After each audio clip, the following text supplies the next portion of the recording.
The movie begins by showing us a street in Tokyo in 2004. An American woman who had gone to Tokyo for work known as Fiona is talking on the phone with her coworker Yoko. She's telling her that she was just about to leave the house, and she explains that she's been feeling something strange and just really wanted to return to her family. Then suddenly, she starts hearing static and loses connection on the call. Outside the house, white trash bags lie in the walls, and Fiona notices that one of the bags was actually moving like something was breathing inside of it. Out of nowhere, she feels a hand grab her leg and screams but finds nothing when she looks down. Scared, she hurries to the airport and flies back home. When she gets to Crossover, Pennsylvania, she catches a cab to her house, 44 Rayburn Drive, and is greeted by her excited husband and daughter. 2 years later, Detective Muldoon and her son Burke move into the town of Crossover after losing her husband to cancer. In their new house, Muldoon calls out to her son to hurry up and finds him playing with his puzzles. Her young son tells her that he was never able to finish it with his dad, which makes Muldoon sad, and she holds him in her arms and comforts him. After getting Burke inside the school bus, Muldoon goes to work and meets her new partner, David Goodman. Her partner had already been told of her recent loss and was feeling really sorry for her. After receiving a call, the two head out to town and deep into the woods,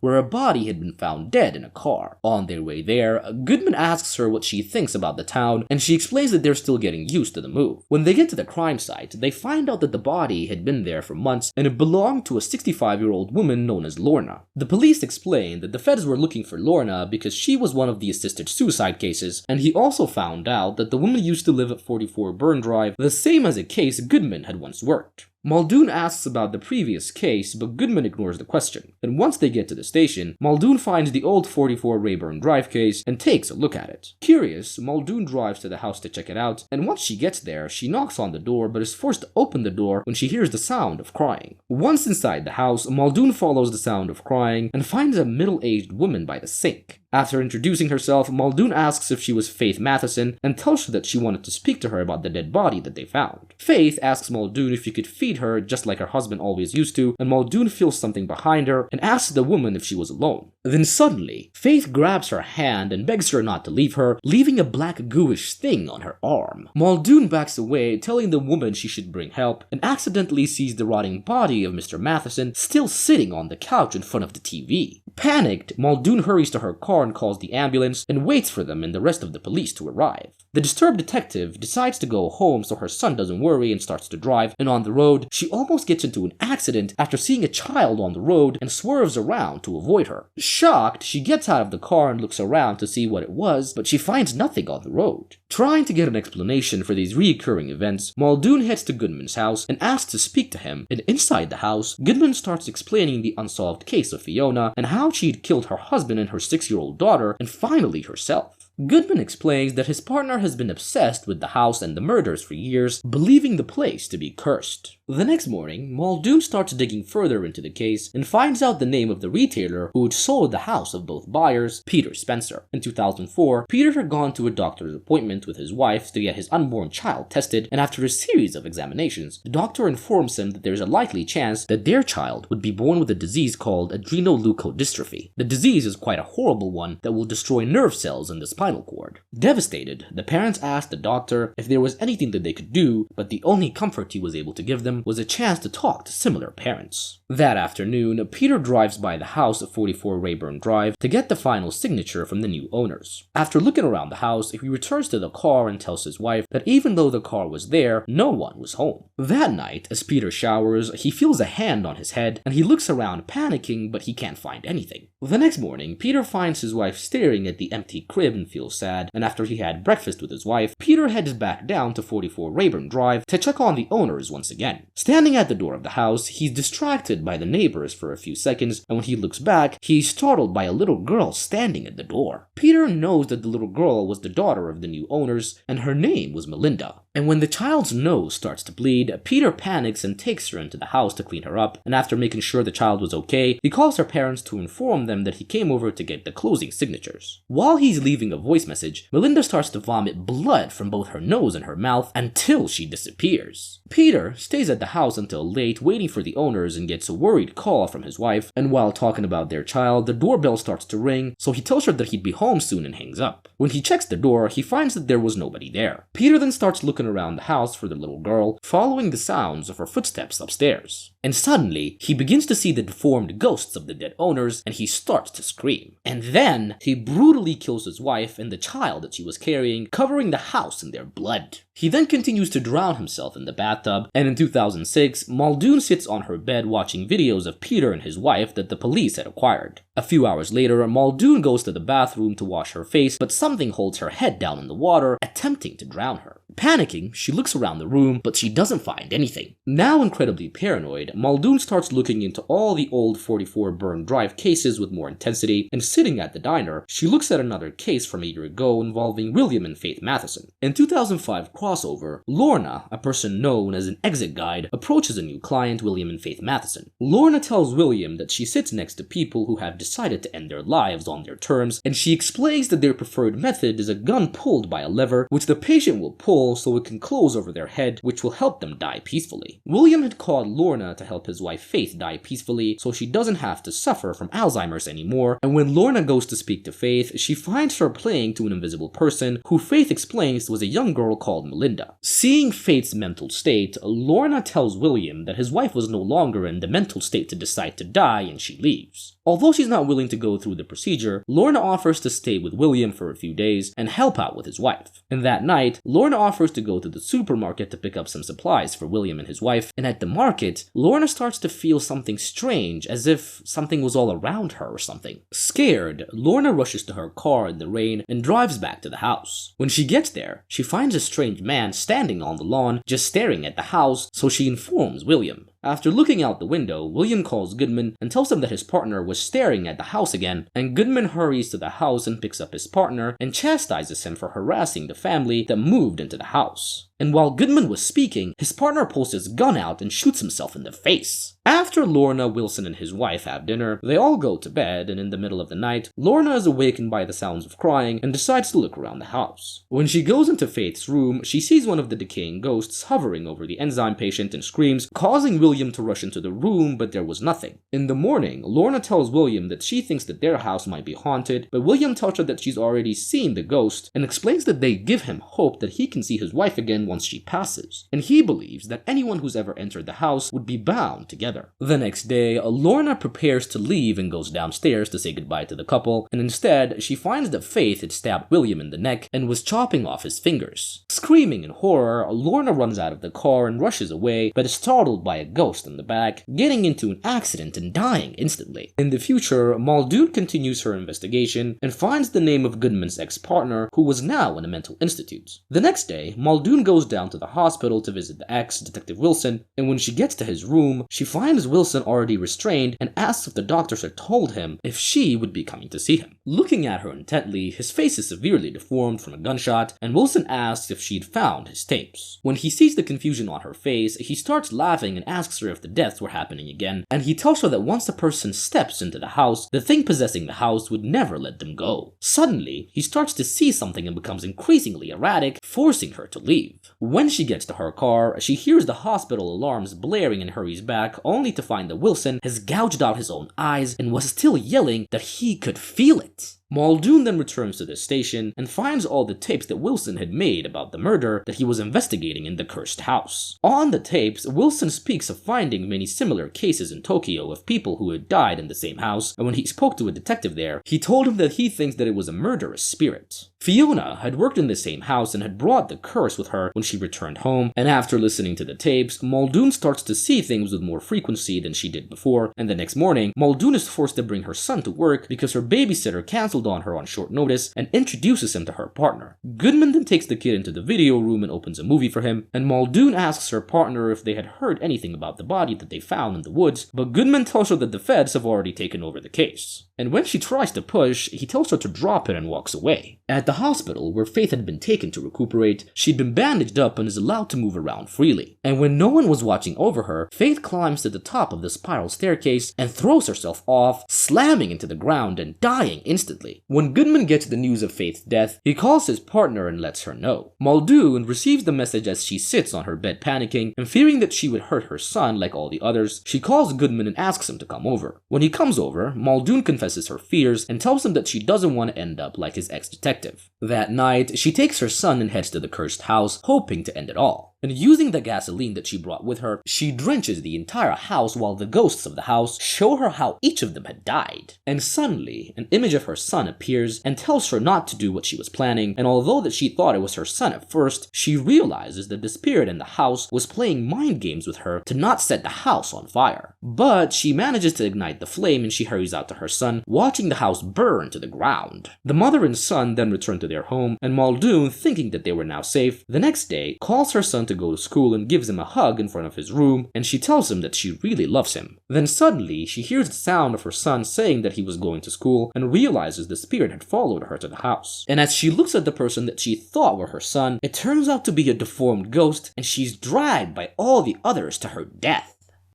If you want to watch more creepy horror movie recaps, make sure to subscribe and leave a comment. We'll see you next time. Bye.